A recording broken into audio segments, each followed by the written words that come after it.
Los Higos, figs. The wind blew hard that night, and the house moaned and whistled. Instead of dreaming of birthday songs, Esperanza's sleep was filled with nightmares.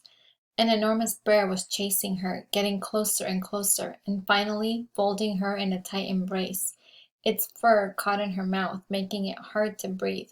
Someone tried to pull the bear away, but couldn't. The bear squeezed harder until it was smothering Esperanza.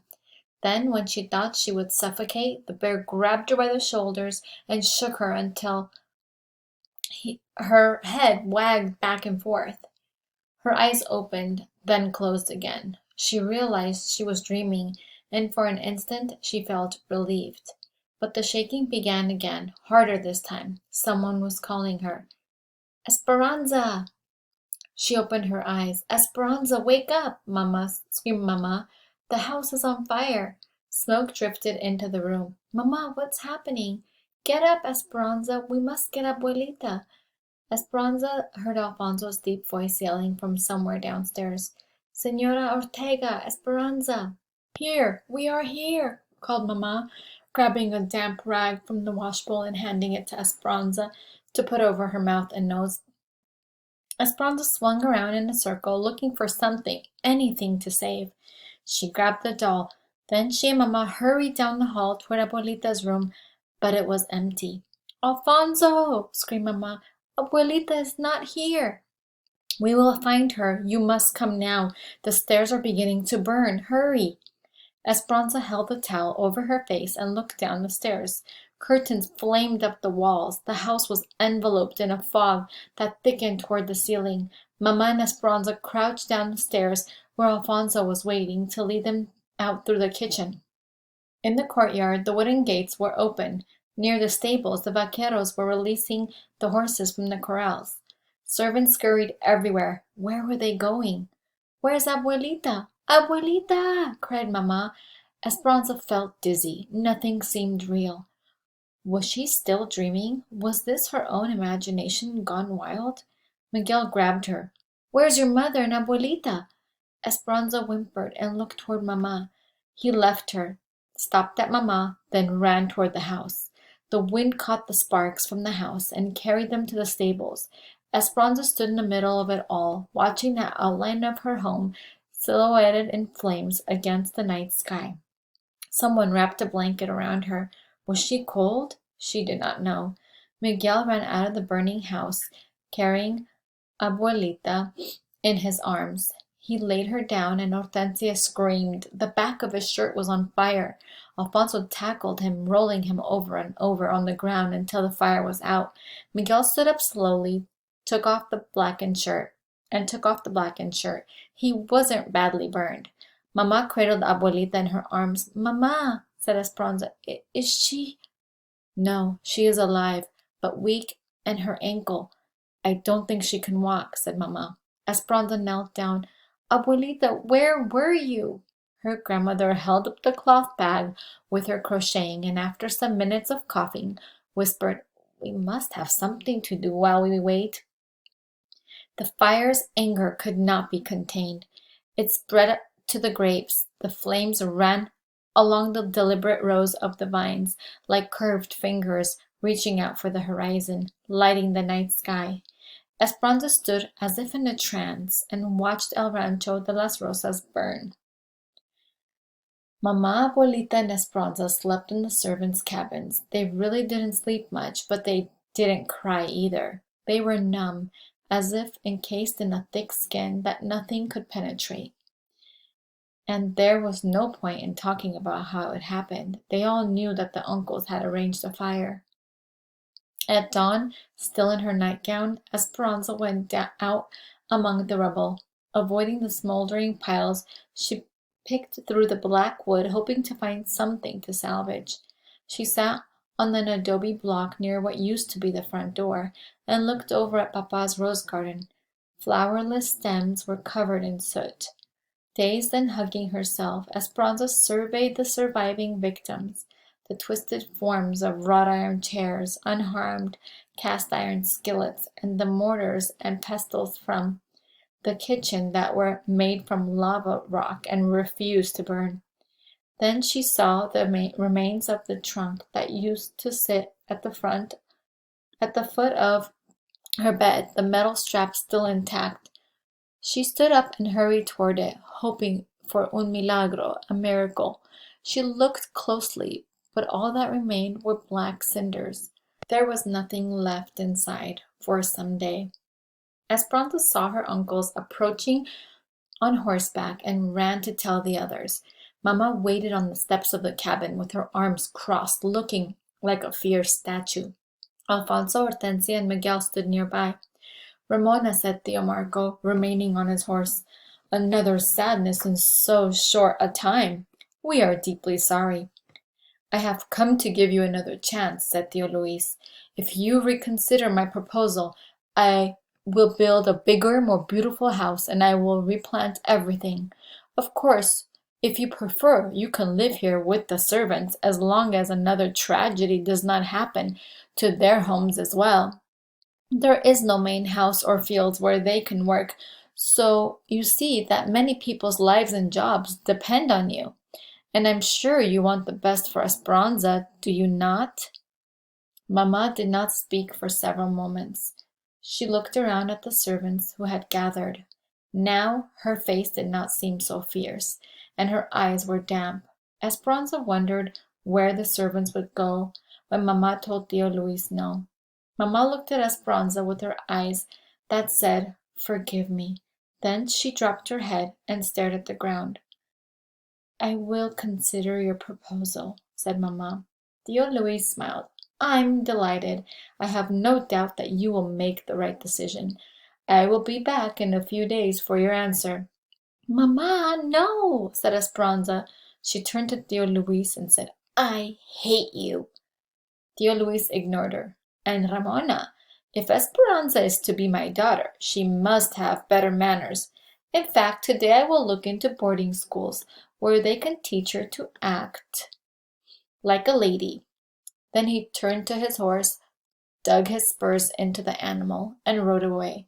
Esperanza began to weep. She grabbed Mamma's arm and said, "Why? Why did you tell him that?"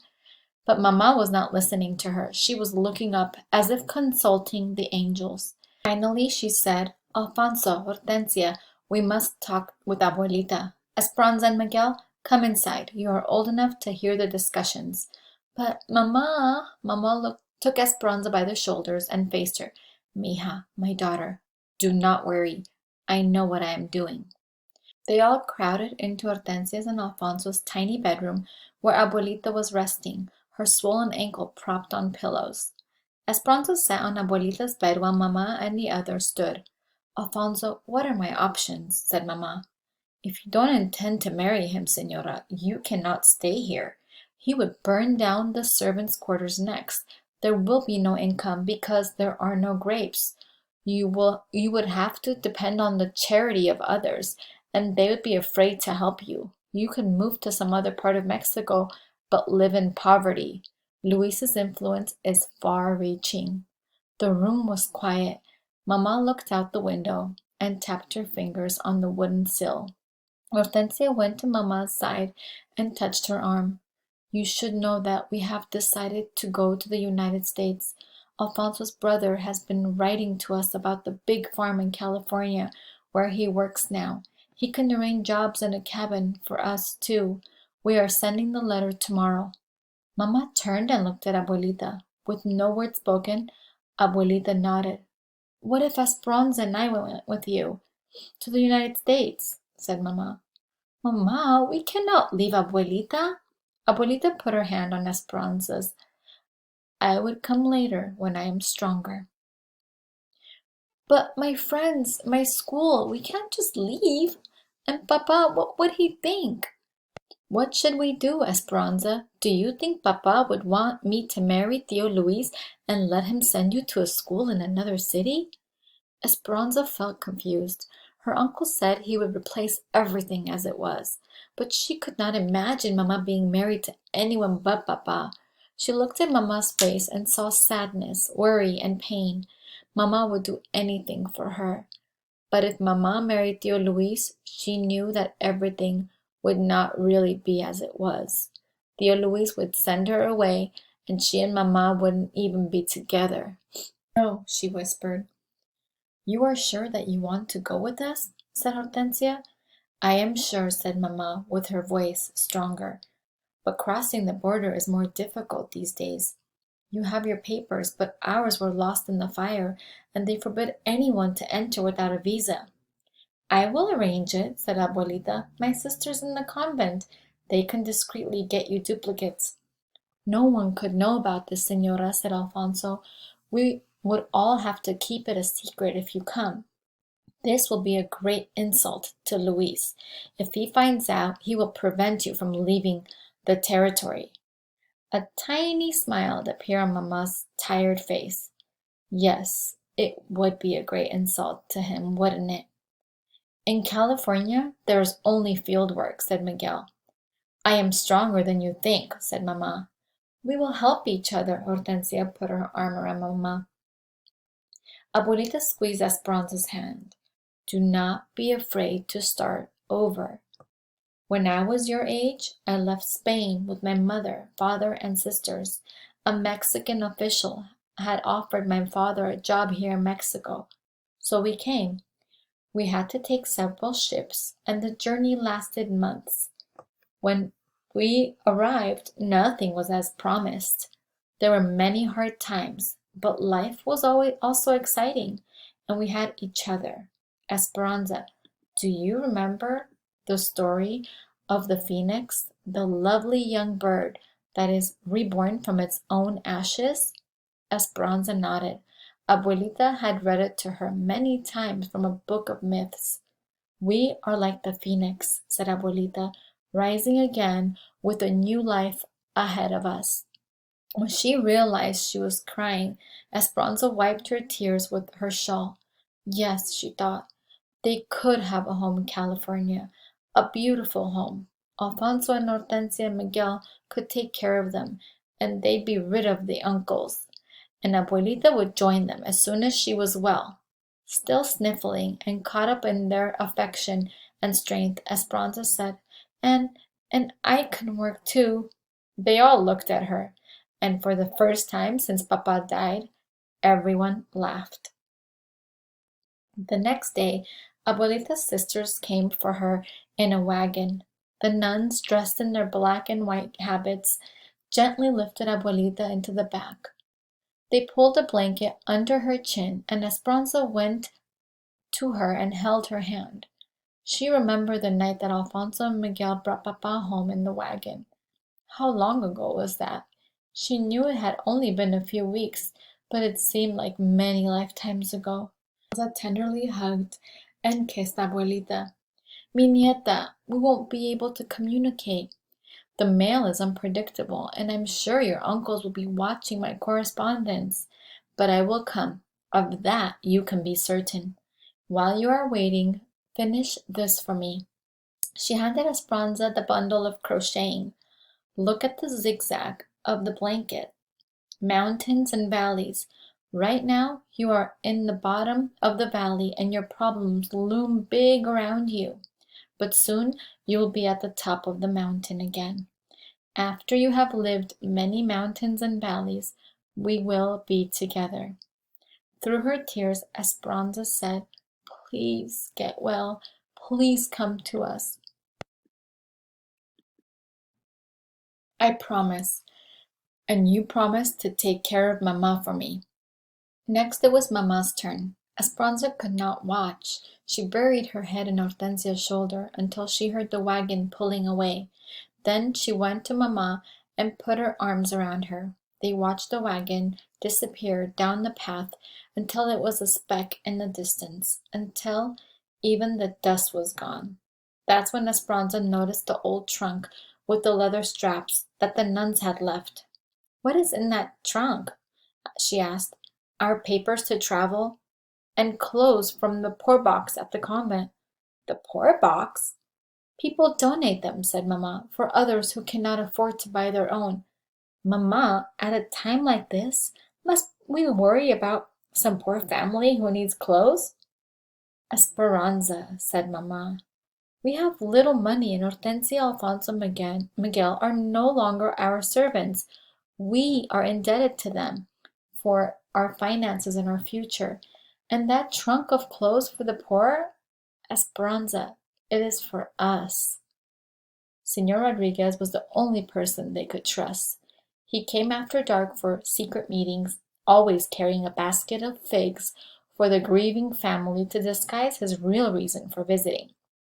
Esperanza fell asleep each night on a blanket on the floor, listening to the adults' hushed voices and mysterious plans, and smelling the plentiful piles of white figs that she knew would never be eaten. At the end of the week, Esperanza was sitting on the small step to Hortensia's and Alfonso's cabin when Tio Luis rode up. He remained on his horse and sent Alfonso to bring Mamma. In a few moments, Mamma walked toward them, drying her hands on her apron.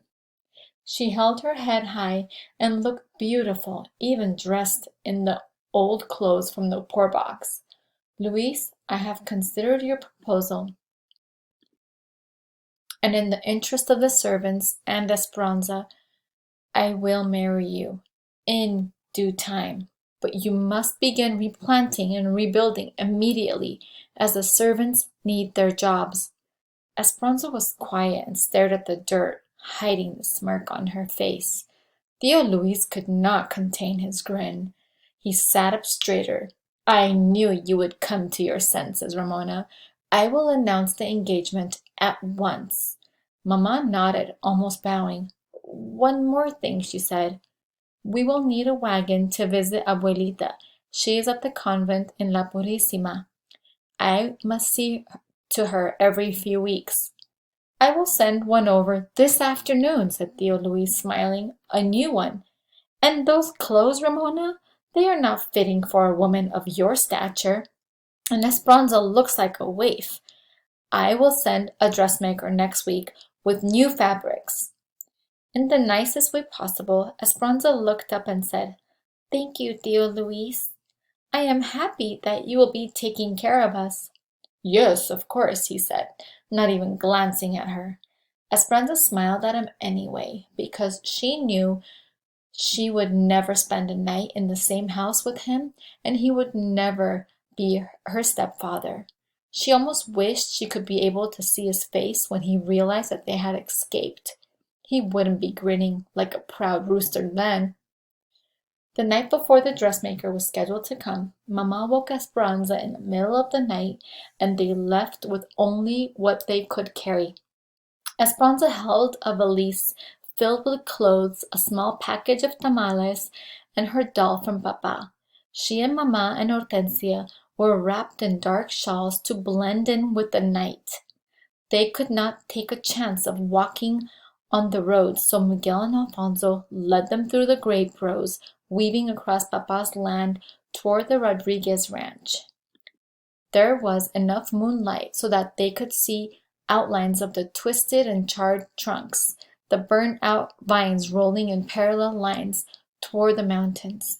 It looked as if someone had taken a giant comb, dipped it in black paint, and gently swirled it across a huge canvas. They reached the fig orchard that separated Papa's land from Señor Rodriguez's. Alfonso, Hortensia, and Miguel walked ahead, but Esperanza held back and pulled on Mamma's hand to keep her there for a moment. They turned to look at what used to be El Rancho de las Rosas in the distance. Sadness and anger tangled in Esperanza's stomach as she thought of all that she was leaving. Her friends and her school, her life as it once was, Abuelita and Papa. She felt as though she was leaving him too. As if reading her mind, Mamma said, Papa's heart will find us wherever we go. Then Mamma took a determined breath and headed toward the sprawling trees. Esperanza followed but hesitated every few steps, looking back. She hated leaving, but how could she stay? With each stride, Papa's land became smaller and smaller. She hurried after Mamma, knowing that she might never come back to her home again, and with her heart filled with venom for Tio Luis.